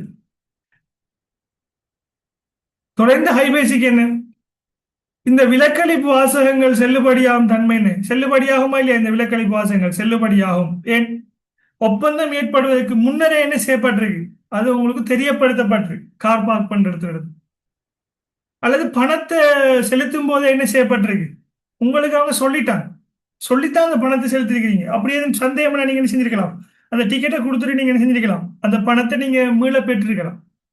ஆகவே என்ன, விலக்களிப்பு வாசகம் டிக்கெட்டில் அச்சிடப்பட்டு தினுக்கவும் ஹாசினியும் அரங்கத்தில் நுழைவதற்கு முன்பு நுழைவாயில் காட்சிப்படுத்தப்பட்டது. அவங்க உள்ளுக்கு நுழைஞ்சு அந்த மியூசிக் ப்ரோக்ராம பாக்குறதுக்கு முதலே என்ன செய்யப்பட்டு பிள்ளைகள் இவங்களுக்கு இன்ஸ்ட்ரக்ஷன் கொடுப்பட்டுட்டு. ஆகவே என்ன, இவங்களுக்கு தெரியும்.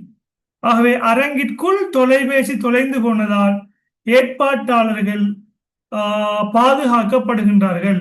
மேலும் அவர்களிடமிருந்து என்ன செய்ய முடியாது, தினுக்க ஹாசினியினால் நட்ட ஈட்டினை பெற்றுக்கொள்ள முடியாது. அப்ப இந்த பழைய வழக்கையில நீங்க பாடமாக்க தேவையில்லையா, பழைய வழக்கு நீங்க பாடமாக்க தேவைங்க. விலக்களிப்பு வாசகம்ங்கிறதுக்கு நம்ம படிச்சிருக்கோம் இந்த விஷயம் கண்ட்ராக்ட்ல உள்ள. இப்ப தினுக்கட காருக்கும் திருடப்பட்ட மடிக்கணனிக்கும் என்ன இழப்பீடு, தினுக்கவும் ஹாசினியும் வாகனங்களை நிறுத்துமிடத்தில் சந்தர்ப்பத்தில் நிறுத்துமிட உதவியாளரால இந்த விலக்களிப்பு வாசகம் சொல்லப்பட்டிருக்கு, வாய்மொழி மூலம் சொல்லப்பட்டு. ஆகவே என்ன, தினுக்கவும் ஹாசினியும் என்ன செய்யல, எந்த விதமான என்ன செய்யல இழப்பீட்டையும் என்ன செய்ய முடியாது, பெற்றுக்கொள்ள முடியாது. இதான் விஷயம். இந்த என்ன விடயத்தையும் சொல்லி பிள்ளையே அதுக்குள்ள தீர்ப்பையும் சொன்னீங்கன்னா சரி. ரைட். இதுல உங்களுக்கு சொல்லப்பட்ட விலக்களிப்பு வாசகத்துக்கு நான் நிறைய கேஸ் படிச்சிருப்பேன். முக்கியமான கேஸ் ஒன்று இந்த செக்யூரிட்டி கார்டு கேஸ் நான் சொல்லியிருப்பேன். செக்யூரிட்டி கார்டு சிகரெட் பத்தினத்துக்கு பிறகு பட்டாசு கம்பெனியில போட்டு பட்டாசு கம்பெனியை அழிஞ்சிச்சு. அக்ரிமெண்ட் எடுத்து பார்த்தா அக்ரிமெண்ட் சொல்லப்பட்டிருக்கு, இந்த அழிவு நட்டத்துக்கு செக்யூரிட்டி கம்பெனி ஆட்களே அதுக்கு பொறுப்பாக இருந்தாலும் என்ன, அதுக்கு நட்டஈடு பெற்றுக்கொள்ள முடியாது எந்தெந்த விலக்களிப்பு வாசகம் சொல்லப்பட்டிருக்குங்கிறது பின்னர் நீதிமன்றத்தில் தெரியப்படுத்தப்பட்டது. அடுத்து,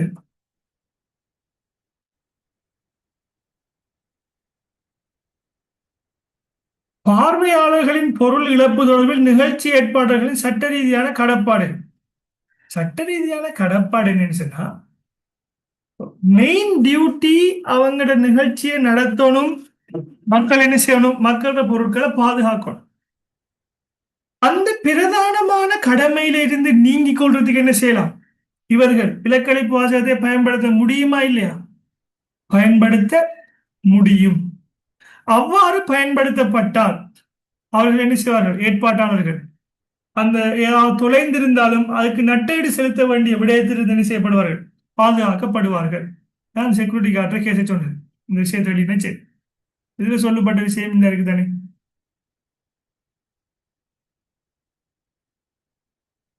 நிகழ்வை அணுகுவதற்கான ஒப்பந்தத்தின் ஒரு பகுதியாக என்ன செய்யப்படுது? விலக்களிப்பு வாசகம் அமைக்கும். இப்ப இந்த விலக்களிப்பு வாசகம் இருக்கிறதால அவங்க என்ன செய்ய தேவையில்லை? இழப்பீடுகள் செலுத்த தேவையில்லை. அதே நேரம் அந்த விலக்களிப்பு வாசகம் எவ்வாறு பயன்படுத்தப்பட்டிருக்கணும்? அவங்க டியூட்ல இருக்கு பிள்ளைகள். எப்ப பயன்படுத்தப்பட்டிருக்கணும்? ஒரு நிகழ்வு அந்த விடயம் ஒப்பந்தம் ஏற்படுத்தப்படுவதற்கு முன்னர் என்ன செய்யப்பட்டிருக்கணும்? தெரியப்படுத்தப்பட்டிருக்கணும். நான் டியூட்ல காட்டுறேன்.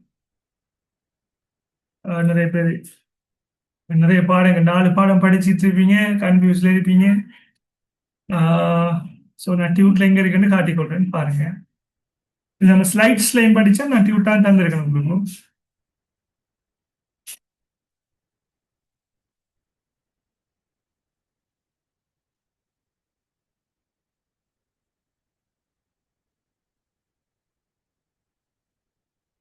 பேஜ் நம்பர் 29ல பாருங்க பிள்ளை.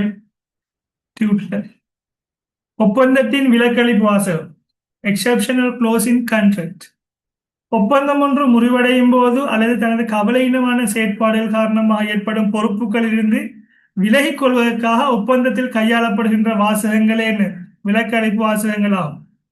ஒப்பந்தத்துக்கு முன்னர் அல்லது ஒப்பந்தமாகும் நேரத்தில் என்ன செய்யப்பட்டிருக்கணும்? இந்த விலக்களிப்பு வாசகம் தெரியப்படுத்தப்பட்டிருக்கணும். விலக்களிப்பு வாசகம் உள்ளடக்கிய ஆவணத்தில் அவரால் கையொப்ப முடிகின்ற போது அவரை வாசிக்காட்டியும் என்ன செய்வார்?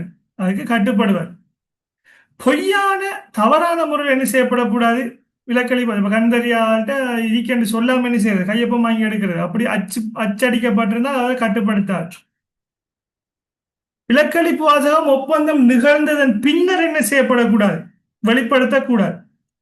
ஒப்பந்தமானது பின்னர் வழங்கப்பட்ட பற்றச்சீட்டுள்ள விலக்களிப்பு வாசகங்கள் தரப்பினர் கட்டுப்படுத்தாது. பட் இப்படி ஒரு வசனம் இருக்கின்றது என்று சொல்லி அந்த ரிசிப்ட் கொடுக்கப்பட்டிருந்தால், காசு பெறப்பட்டிருந்தால் என்ன செய்யப்படும்? அது கட்டுப்படுது.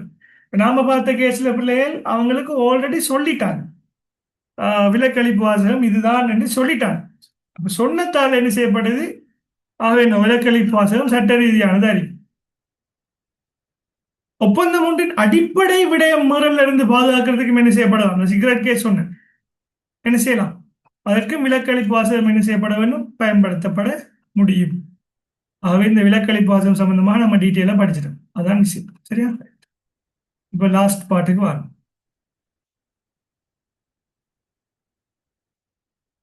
டியூட் காட்டல இன்னைக்கு பேஜ் நம்பர் 29 விலக்களிப்பு வாசகம் நான் படிச்சிட்டோம் எல்லாம். ஹைலைட் பண்ணிக்கிற எல்லாத்தையும் பார்த்துக் கொள்ளுங்க. ஹைலைட் பண்ணாலும் தான் நம்ம படிச்ச விஷயம். படிப்பிக்க ஹைலைட் பண்ணி தான் படிப்பிச்சது.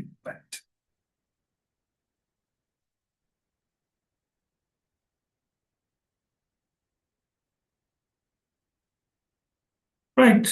இது ஒரு இன்ட்ரெஸ்டிங்கான ஒரு கொஸ்டின். இது எல்லாரும் நடைமுறையில் சம்பந்தப்பட்ட எல்லாருக்கும் விளங்கும். ஒரு தடவை பாருங்க லாஸ்ட் பார்ட்.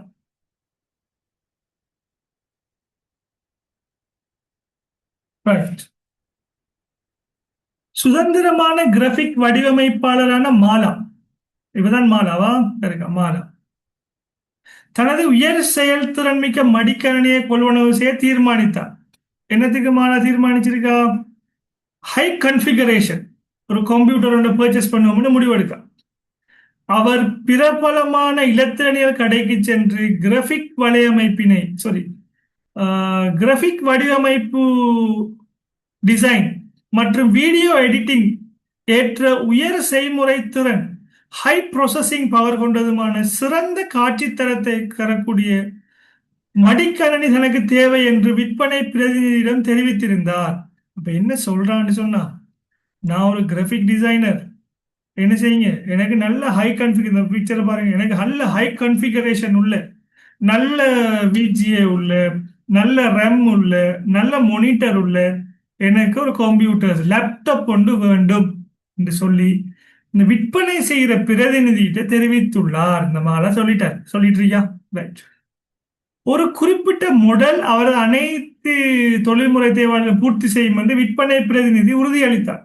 இவர் சொல்றாரு, ரைட், ஒரு கம்ப்யூட்டர் மாடலை சொல்லி i7 i8, அதாவது என்ன செஞ்சிருக்காரு, 7th ஜெனரேஷன் 10th ஜெனரேஷன் உங்களுக்கு என்ன செய்யும், இதை பூர்த்தி செய்யும் என்று சொல்லி ஒரு மாடல் ஒன்று என்ன செய்யறாரு அவர் சொல்றார். இந்த ஆலோசனையை பின்பற்றி விரிவான பரிசோதனையை மேற்கொள்ளாம என்ன செய்யறான் மாலா, ரைட், உடனடியாக என்ன செய்யறான்னு சொன்னா மடிக்கணினியை கொள்வனவு செய்தார். எவ்வாறாயினும் வீட்டில் மடிக்கணினியை அமைத்த பிறகு செட்டிங் அப் த லேப்டாப், லேப்டாப் எல்லாம் வீட்டை எல்லாம் ஓபன் பண்ணி விண்டோஸ் எல்லாம் போட்டு ஓபன் பண்ணதுக்கு பிறகு பல சிக்கல்களை எதிர்கொண்டார். என்ன சிக்கல்? காட்சியின் தெளிவுத்திறன் குறைவு, ரிசல்யூஷன் காண. இப்போ 4K ஃபில்ம் எல்லாம் பிளே பண்ணினா பிளே ஆகுதில்லை, ஹை குவாலிட்டியில காட்டுதில்லை டிசைன். இப்போ கேமராவில் பிடிச்சிட்டு வர ஃபோட்டோஸ் ஒரு கலரில் கேமராவில் இருந்தால் லேப்டாப்பில் போட்டால் வேறு கலரிங் வித்தியாசமாக காட்டுது, எடிட்டிங் செய்யலை, நல்ல ரிசல்யூஷன் இல்லை. அடுத்தது, மடிக்கணினி அடிக்கடி வெப்பமடையுது, ஹீட் ஆகுது. லேப்டாப் ஹீட் ஆகிறனால, பட் ஹை கன்ஃபிகர்ட் லேப்டாப்லாம் பார்த்தீங்கன்னா ப்ரொஃபஷனல் லேப்டாப்லாம் நீண்ட நேரமாக வேலை செய்யும், 10 hours 12 hours எல்லாம் லேப்டாப் இருக்கு, பயப்பட தேவை. பட் இது வீடியோ எடிட்டிங் செய்யும் போது நல்லா ஹீட் ஆகுது. 2 வார பயன்பாட்டுக்கு பிறகு பேட்டரி சரியாக மின்னேற்றுவதை நிறுத்தியது. பேட்டரி ஃபெயிலியர், பேட்டரி சார்ஜ் ஆகுதில்லை, டிரெக்டா பவர் பிளக் அடிச்சா மட்டும்தான் ஒன்றாவது கம்ப்யூட்டர் லேப்டாப் ஒர்க் பண்ணுது. விரக்தி அடைந்த மாலாக்கு இந்த டென்ஷன் ஆயிட்டு கடையை தொடர்பு கொண்டார். ஆனால் அவர்கள் பொருளை ஏற்கனவே விற்று விட்டதாக கூறி பொருளை திரும்ப பெறவோ அல்லது பணத்தை மீளச் செலுத்தவோ மறுத்து விட்டனர். திருப்பி தரையிலான்னு சொல்லிட்டான். உங்களுக்கு வித்ததுதான், திருப்பி தரையில. கேட்ட கேள்வி என்ன?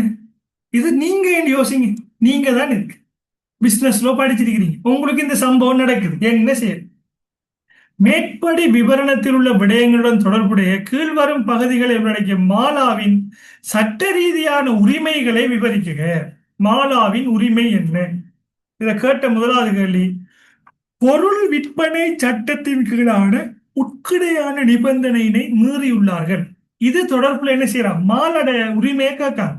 இருக்கா இல்லையா பிள்ளை? படிச்சிருக்கோம். உட்கிடையான கடமைகள் அல்லது உட்கிடையான நிபந்தனைகள் என்று சொல்லி நாம படிச்சிருக்கோம். விற்பனையாளர் உட்கிடையான கடமை, உட்கிடையான நிபந்தனை, இதுதான் விற்பனை கட்டளை சட்டத்திற்கான உட்கிடையான நிபந்தனைன்னு சொல்றது. என்ன விட்ட காட்டுறேன், கொஞ்சம் வெயிட் பண்ணுங்க. விஷயம் தான், கொஞ்சம் வெயிட் பண்ணுங்க.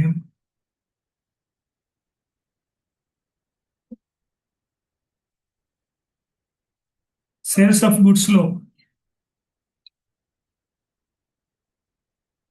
சேல்ஸ் ஆஃப் குட்ஸ் லோ பாருங்க. நான் டியூட்ஸ் இது இல்லாதவங்களுக்கு சாஃப்ட் காப்பியும் அனுப்பிடுறேன். Sales of goods low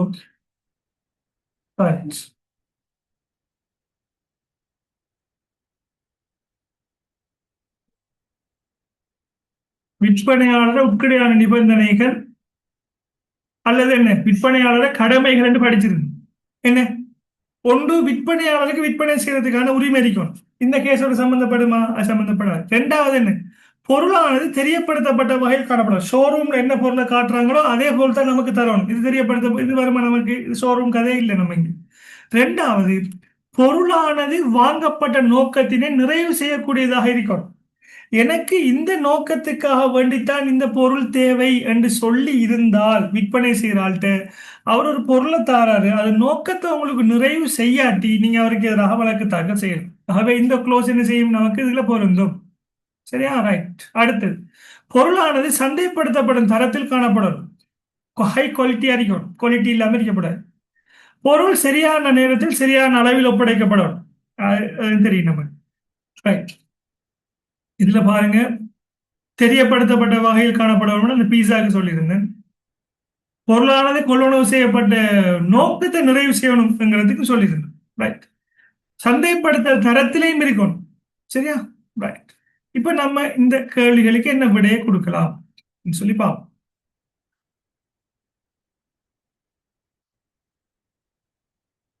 Right. இதுல பாருங்க, பொருள் பண சட்டத்துல சொல்லப்பட்ட விடயத்தை சொல்றாங்க. என்ன நடந்திருக்கு? மாலா தனது தேவையினை விற்பனை பிரதிநிதியிடம் என்ன செய்துள்ளார்? அவர் தெரியப்படுத்தியுள்ளார். தனக்கு 100 விதமான தேவை என்னங்கிறத அவர் தெரியப்படுத்தியுள்ளார். முதலாவது தெரியப்படுத்தியதன் பின்னர் சேல்ஸ் ரெஃபரன்ஸ் செஞ்சிருக்கார், விற்பனை பிரதிநிதி அதற்கு பொருத்தமானது என்று ஒரு கணனியினை மாலாவுக்கு விற்பனை செய்துள்ளார். ஆனால் மாலாவின் நோக்கத்தினை என்ன செய்யவில்லை, அது பூர்த்தி செய்யவில்லை. ஆகவே பொருள் விற்பனை சட்டத்தின் கீழ் உள்ள உட்கடையான நிபந்தனை என்ன செய்யப்பட்டுள்ளது, இங்கே மீறப்பட்டுள்ளது.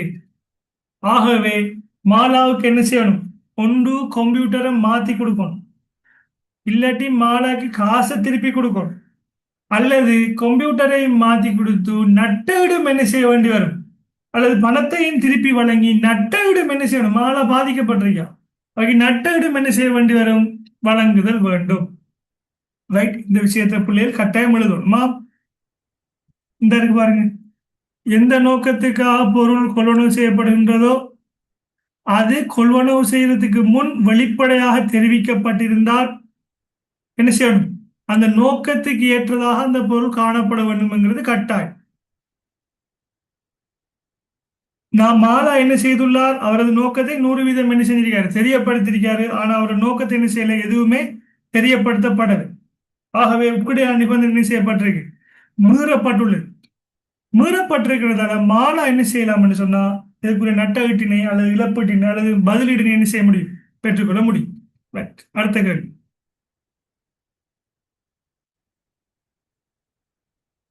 Next question. மாலாவிற்கு இருக்கின்ற சட்ட ரீதியான பரிகாரங்கள். சட்ட ரீதியா மாலாக்கு என்ன ரைட்ஸ் இருக்கின்ற, மாலாக்கு ஏதாவது உரிமை இருக்கா என்று கேட்காங்க. எஸ், மாலாக்கு உரிமை இருக்கு பிள்ளை. மாலாக்கு என்ன உரிமை இருக்கு? மாலா கொள்வனவு செய்த மடிக்கணனி நோக்கத்துக்கு பொருத்தமற்றதா இருக்கு, தரம் இல்லாம இருந்தா என்ன செய்யலாம், மாலா பணத்தை பெற்றுக்கொள்ளலாம், அல்லது கணனி புதிய கணனியை பெற்றுக்கொள்ளலாம், அல்லது புதிய கணனியையும் பெற்று இழப்பீடையும் பெறலாம், பணத்தையும் பெற்று இழப்பீடையும் என்ன செய்யலாம், பெற்றுக்கொள்ள முடியும். இதான் என்ன மாலாக்கு இருக்கக்கூடிய ஒரு சலுகையாக காணப்படும். சரிதானே? ஆகவே இதுதான் என்ன உங்களோட பார்ட் பிலையும் பார்ட் சிலையும் இருக்கக்கூடிய கொஸ்டினாக இருக்கு. பிள்ளைகள் எப்படி இருக்கு, கேள்வி செய்யக்கூடிய அளவுக்கு இருக்கா இந்த கேள்விகள்லாம்? ரைட், செய்யக்கூடிய அளவுக்கு இருக்கா பிசினஸ்ல கேள்விகள்? Right, very good. இதுல பாருங்க, அடுத்த எம்சிக்யூ பார்ட் இருக்கு. எம்சிக்யூ பார்ட் லேசான பார்ட், அந்த சூட்டபிள் ஆன்சரை செலக்ட் பண்றதை மட்டுமா பார்ப்போம். Right, okay. ரைட், செய்யக்கூடிய அளவுக்கு இருக்கு. Thank you very much. ரைட்,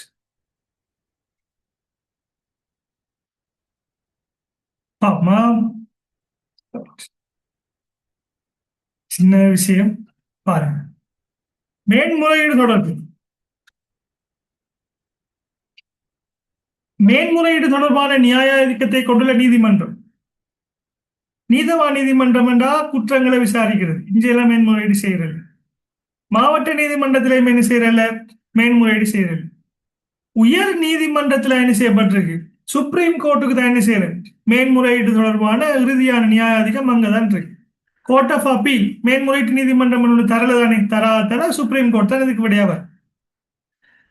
இலங்கையில் உள்ள யாழ்ப்பாணத்தில் இருக்கக்கூடிய தமிழர்களுக்குரிய சட்டம் அவங்களுக்கு மட்டும் பொருந்தக்கூடிய சட்டம். முஸ்லிம் சட்டம் வருமா, இலங்கையில் உள்ள முஸ்லிம்கள் எல்லாருக்கும் பொருந்தும். ஆனா முஸ்லிம் சட்டம் இலங்கையில் உள்ள சகல முஸ்லிம்களுக்கு பொருந்தும். கண்டி சட்டம் கண்டியில் உள்ள சிங்களாக்களுக்கு பொருந்தும். ஆங்கில சட்டம் எல்லாருக்கும் பொருந்தக்கூடிய தேச வலைமை சட்டம் யாழ்ப்பாண குடாநாட்டில் வசிக்கின்ற தமிழ் மக்களுக்கு மாத்திரம் பொருந்தக்கூடியதாக இருக்கு. கொஸ்டின் நம்ம லாஸ்ட் யூனிட்டா படிச்சிருக்கோம். Right, very good. பின்வரும் ஒன்று கைமாற தகு சாதனங்களின் ஒரு பண்பாக. கைமாற தகு சாதனம் என்ன, ஒரு ஆள் இன்னொரு ஆளுக்கு என்ன செய்யலாம், டிரான்ஸ்ஃபர் பண்ணலாம், அந்த கொடுக்கல் வாங்கலை ஒரு பண்பாக அமையாததை கேட்டிருக்காங்க. சாதனத்தின் உரித்து விநியோகித்தவுடன் என்ன செய்யப்படலாம், மாற்றப்படலாம். எஸ், கைமாறத்தக்க செக்குன்னு எடுத்துக்கொள்ளுங்க. ஒரு கைமாறத்தக்க சாதனம் என்று வந்தா ஒரு காசோலை எடுத்துக்கொள்ளுங்க. அதுல பண்பாக இல்லாதது கட்டிருக்கான். கைமாற்றத்தக்க சாதனங்கள் மாற்றத்தக்கவை அல்ல. மாற்றத்தக்கவையா? எஸ், மாற்றத்தக்கவை. அப்ப இந்த விட தான் வரும். இது பொருத்தம் இல்லை. செக்கலாம் என்ன செய்யலாம்? ஒரு ஆள் எனக்கு தந்த செக் நான் இன்னொரு ஆளுக்கு மாத்தலாம். அதான் பண்பாக அமையாது. அப்ப வழக்கு தொடரலாம். பரிமாற்றம் பெறுவர் நல்ல உரிமை பெறலாம். அதான் சரியான விடை. சர்வதேச வர்த்தகத்தில் பயன்படுத்தப்படும் கொடுப்பனவு முறை அல்ல. நல்லா ஞாபகம் வச்சுக்கணும். எக்ஸாம்பிள் மனசுல எடுத்துக்கணும். நான் சைனாக்கு போய் பொருள் வாங்குறேன். சர்வதேச வர்த்தகம். எந்த மெத்தடை நான் பயன்படுத்தல? மாற்றுண்டியல் பயன்படுத்தலாமா? எஸ். திறந்த கணக்கினூடான கொடுப்பனவு? எஸ். அட்வான்ஸ் நம்ம பர்ச்சேஸ் பண்ணதுக்கு முதல்ல செக்கை கொடுக்கலாமா வெளிநாட்டுக்கு? செக் பயன்படுத்தல சர்வதேச வர்த்தகத்துல. உள்நாட்டு வர்த்தகம் தான் பயன்படுத்தலாம். பின்வரும் நாட்டில் விற்பனையாளருக்கு கிடைக்கக்கூடிய ஒரு நிவாரணமாக அமைவது எது? இப்ப விற்பனையாளருக்கு இருக்கக்கூடிய சலுகை நிவாரணம் எது? விற்பனையாளர் பாதிக்கப்பட்டிருக்காரா இந்த சந்தர்ப்பத்தில்? பாருங்க, பொருட்களை விநியோகிக்கப்படாமைக்கு நடவடிக்கை. அப்ப என்ன, நாம கொள்வனவு செஞ்சுட்டா நமக்கு விநியோகிக்கல, இது வருமா? இது வராது. மீள விற்கலாம். ஒரு ஆள் கொள்வனவு செஞ்சிட்டாரு, ஆனா பொருளை தாராரு இல்லை, மீள விற்கலாமா இல்லையா? மீள விற்கலாம். ஒரு காசு தராட்டி அப்படி வச்சு காத்துட்டு இருக்க வேண்டிய அவசியம் இல்லை. உத்தரவாதங்களை மீறியதற்காக இழப்பு கோடும் உரிமை, இது கொள்வனவாளரோட சம்பந்தப்பட்டது. குறிப்பிட்ட செயலாற்றுகையை பெற்றுக்கொள்வது, இது கொள்வனவாளரோட சம்பந்தப்பட்டது. ஆகவே இதுதான் விடையாவர். பொருள் விற்பனை கட்டளை சட்டம் தொடர்பில் பின்வருவனவற்றில் எது சரியானது அல்ல? மூணு விஷயம் சரியானது, ஒன்று மட்டும் சரியானது இல்லை. பொருள் விற்பனை சட்டம்னா நம்ம பார்த்தது. இப்ப இந்த மாலா லேப்டாப் வாங்கின கேஸ். பொருள் விற்பனை ஒப்பந்தத்தில் பணவியல் தொடர்பான கருத்தியல் ஒன்றிருத்தல் வேண்டும். எஸ், பிரதிபலன் இருக்கும். சரியானபடி. விற்பனை ஒப்பந்தம் எழுத்துப்பூர்வமாக மட்டுமே செய்ய முடியும். என்ன, எழுத்துல மட்டும் தானே செய்யலாம்? இல்ல, எழுத்துல வாயாலையும் செய்யலாம். அப்ப இதுதான் பிள்ளை. விற்பனையாளர் பொருட்களின் உரிமையினை வாங்குவதற்கு மாற்ற வேண்டும். எஸ், மாற்றணும் அல்லது ஒப்புக்கொள்ளணும். மாற்றான்னு சொல்லி பொருட்களின் விற்பனை சட்டம் தொடர்பான உட்கடையாறு நிபந்தனைகள் எதுவும் உத்தரவாதங்கள் உள்ளன. எஸ், ஆக இதுக்கு பொருத்தமான விட என்ன? இந்த இருக்கிற விடைதான். இப்படி என்ன செய்யப்படுது பிள்ளைகள்? 1.6க்கு முடிஞ்சு. 1.7 to 1.9 அப்பா. பொருட்களின் விற்பனை ஒப்பந்தத்தின் பிரகாரம் ஒப்பந்த விடைய பொருள் பொருளாக இருத்தல் வேண்டும். எஸ், பொருள் பண்ணி சட்டத்துல பொருள் தான் இருக்கணும். சரியான விடை. சரி, இதுக்கு விட சரி. பொருள் பண்ணி சட்டத்துல பொருள் தான் இருக்கணும். காணி இருக்கையில தாங்க பொருள் தான் இருக்கணும். அது காணி சட்டம். குறிப்பான பொருள் என்பது தரப்பினரால் ஒப்புக்கொள்ளப்பட்டு ஆனால் முறையாக அடையாளம் காணப்படாத பொருள் என்று பொருள் பண்ணி சட்டத்துல பார்த்தோம். குறிப்பான பொருள் என்ன? கொள்வனவு செய்யும் நேரத்தில் கொள்வனவாளரால் அடையாளம் காணப்பட்ட பொருள். எங்க இருக்கு? இந்த இருக்கு, பார்த்திருக்கோம், எல்லாம் படிச்சிட்டோம். குறிப்பிட்ட பொருட்கள் என்ன? கொள்வனவு ஒப்பந்தத்தை மேற்கொள்ளும் போது அடையாளம் காணப்பட்ட பொருள் தான் என்ன? ரைட், குறித்த பொருள் என்று சொல்லும். ஆகவே எனக்கு விட பிள்ளை. மாற்றுண்டியல் ஒன்றின் வரையுனர் எப்போதும் வங்கியாகவே இருக்கும். எப்போதும் வங்கியா? எப்போதும் வங்கியாக இருக்காது. மாற்றுண்டியல் படிச்சிட்டீங்களா பிள்ளை? ஞாபகம் இருக்கா மாற்றுண்டியல்? காட்டன் பாரு, நல்லா பாருங்க பிள்ளைகள். 10 யூனிட் இருந்தா 10 யூனிட்ல இருந்து என்ன செய்யப்பட்டிருக்கு? உங்களுக்கு கேள்வி எடுக்கப்பட்டிருக்கு. பட் பிசினஸ் லோவில் இருக்கக்கூடிய ஒரு நல்ல விஷயம், பாஸ் பேப்பர் நம்ம படிச்சிருந்தாலும் பாஸ் பேப்பர்ஸ் தழுவியதாக சில கேள்விகள் வருது. ஆகவே என்ன, லாஸ்ட் 2 பேப்பர் அல்லது 3 பேப்பரை நீங்க பார்க்கும்போது என்ன செய்யலாம், அது உங்களுக்கு ஹெல்ப்பா இருக்கும் பாஸ் ஆகிறதுக்கு. பட் பிசினஸ் மேனேஜ்மெண்ட்ங்கிறது என்ன, அப்படி ஒரு பேப்பர் இல்லை. அது கட்டாயம் ஒரு ரிவிஷன் செய்யணும். நீங்க படிச்சுட்டு தான் போகணும். இது காசோட எல்லாம் படிச்சுட்டோம்.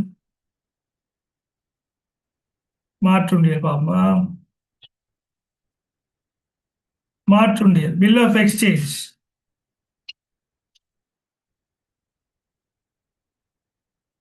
வரையுனர், வரையுனி, பருணர். வரையுனர் என்ற யாரு? உண்டியலை வரைபவர். நுவான் மதுசங்கர். யாரு கையொப்பம் சைன் பண்ணி கொடுக்காங்களோ அவர்தான் வரையுனர். வரையுனி யாரு? யாரு பணம் பெற தகுதியானாக்களோ அவர்.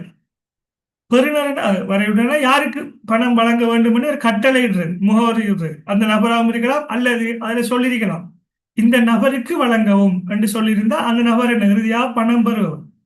இப்ப இதுல அட்ரஸ் பண்ணணும் கட்டாயம் பேங்குக்கு தானே, மாற்றுண்டியல்ல. காசோலையில தான் பிள்ளைகள் யார் என்று சொன்னா வரையுனி யாரு எப்போதும் வங்கியாக இருக்கு. மாற்றுண்டியல்ல என்ன அது யாராகவும் இருக்கலாம். அவன் கூட கொஸ்டின்ல பாத்தீங்கன்னா விளங்கும். Right. அப்ப இதான் பிள்ளைகள் அந்த விஷயம். சிஐஎஃப் உடன்படிக்கையில் வாங்குவோருக்கு விற்பனையாளர் சமர்ப்பிக்க வேண்டிய 2 ஆவணங்கள். Cost insurance freight. இதுல வாங்குபவருக்கு விற்பனையாளர் என்ன சமர்ப்பிக்கணும்? வார்நாமம், விற்பனை பட்டியல், காப்புறுதி பத்திரங்கள். காப்புறுதிக்கு காப்புறுதி பத்திரம் கொடுக்கணும். கப்பல் கேள்வி என்ன, கப்பலில் பொருட்கள் ஏற்றப்பட்டதுக்கு ஆதாரமாக வார்நாமம் வழங்கணும். கிரயத்துக்கு என்ன செய்யணும், எவ்வளவு கிரயத்துக்கு விற்பனை பட்டியல் வழங்கணும். அல்லது என்ன ஆவணங்கள் 3க்கும் 3 ஆவணம் வழங்கினா சரி. 2 ஆவணங்கள் எழுதினீங்கன்னா ஓகே. பணச்செலவை சட்டத்தின் பிரதான நோக்கம் என்ன? பணச்செலவை சட்டம் என்ன? பண தூய்மையாக்கல் சட்டம் என்று சொல்லும். மணி லாண்டரிங் ஆக்ட்ல என்ன இல்லீகலாக ஏர்ன் பண்ணப்படுற இன்கம் என்ன செய்யணும், அதை தடுக்கும். பண தூய்மையாக்கல் மோசடியை தடுக்கிறது தான் பிரதான நோக்கம். அதுவும் பார்த்துருக்கேன் யூனிட் 9 நம்ம கடைசியா பார்த்துருக்கோம். மாற்றுண்டியல் ஒன்றின் புறங்குறிப்பிடல் என்பதால் கருதப்படுவது யாது? புறங்குறிப்பிடல் என்னன்னு, மாற்றுண்டியலின் முன்பக்கத்தில் யார் பணம் பெறுவதற்கு தகுதியானவர் என்று எழுதப்பட்டுள்ளதோ அந்த நபர் என்ன செய்தல், அதுக்கு பின்னர் என்ன செய்தல், தனது பெயரை எழுதி கையொப்பமிடுதல். அதான் என்ன புறங்குறிப்பு. வெற்று புறங்குறிப்பு, விசேட புறங்குறிப்பு, நிபந்தனையுடையான புறங்குறிப்புன்னு சொல்லி படிச்சிருக்கு. இதான் புறங்குறிப்பிடல். புறங்குறிப்புகள்லாம் படிச்சிருக்கலாம். வெற்று புறங்குறிப்பு, விசேட புறங்குறிப்பு, நிபந்தனையுடைய புறங்குறிப்பு எல்லாம் படிச்சிருக்கேன். இந்த வெற்று புறங்குறிப்பு, விசேட புறங்குறிப்பு, மட்டுப்படுத்தப்பட்ட புறங்குறிப்பு, நிபந்தனை புறங்குறிப்பு. யார பேரு பெறுபவர்கள் இருக்கோ அந்த நபர் என்ன செய்யறது, பின்னால சைன் பண்றது, பேர் எழுதி சைன் பண்றது. அதான் புறங்குறிப்பு. ரைட். அடுத்து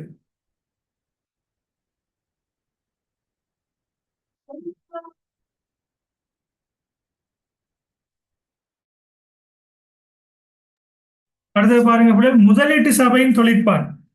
முதலீட்டு சபை என்னன்னா பிஓஐ, போர்ட் ஆஃப் இன்வெஸ்ட்மெண்ட். அவங்கள செயற்பாடை பார்த்தீங்கன்னு சொன்னா முதலீட்டு சபையினாலே முதலீட்டாளர்களோட கலந்துரையாடல் செய்கிறது, முதலீட்டாளர்களுக்கு உதவி செய்கிறது, வரி சலுகைகளை அவங்களுக்கு வழங்குறது, எதிர்கால முதலீட்டு திட்டங்களை உருவாக்குறது. அதான் முதலீட்டு சபை அவங்களோட நோக்கம். கைமாறத்தக்க சாதனங்களுக்கு 2 உதாரணம், காசோலைகள், மாற்றுண்டியல்கள் எழுதினீங்கன்னா போதும். அப்ப என்ன பேப்பர், 2025 பேப்பர் பார்த்தீங்கன்னா பிள்ளைகள் ஈஸியானது ஒரு பேப்பர். நீங்க பயப்புடைய தேவையில்லை. 25 ஜூலை பேப்பர் அதே மாதிரி, அல்லது 25 ஜனவரி பேப்பர் தழுவியதாக என்ன செய்யப்படும், உங்களுக்கு கொஸ்டின் பேப்பர் வரும். ஸோ நாம இந்த 2 செஷன்லையும் என்ன செஞ்சிருக்கோம், 2 செஷன் பிரேக் பண்ணி செஞ்சிருந்தேன். 2 செஷன்லையும் நம்ம பிஸ்னஸ் லோ சம்பந்தமாக பார்த்திருக்கோம். ரைட். ஏதாவது உங்களுக்கு ஏதாவது டவுட்டுகள் இருந்தால் 071-315-5095 இந்த இலக்கத்துக்கு நீங்கள் என்ன செய்யலாம்னு சொன்னால் நீங்கள் டவுட் அனுப்பலாம்.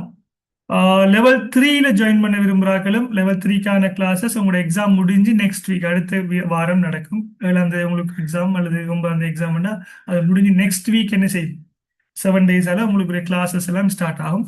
ஸோ விரும்புகிறார்கள் ஜாயின் பண்ணிக்கொள்ளுங்க. உங்களோட ஃப்ரெண்ட்ஸ் இருந்தாலும் சொல்லிக் கொடுங்க ஃப்ரெண்ட்ஸுக்கும் கிளாஸ் ஸ்டார்ட் ஆகிறது சம்பந்தமாக. Right. Thank you very much students. அடுத்த கிளாஸ் என்ன செய்யும், அடுத்த செமினார் சீரீஸ் ஐஎஸ்டி அல்லது பிஎம்இ அல்லது ஏஎஃப்சி அதில் சந்திப்போம். Thank you very much. உங்களோட ஃபீட்பேக்ஸ் இருந்தால் நீங்கள் சொல்லிக் கொடுங்களா.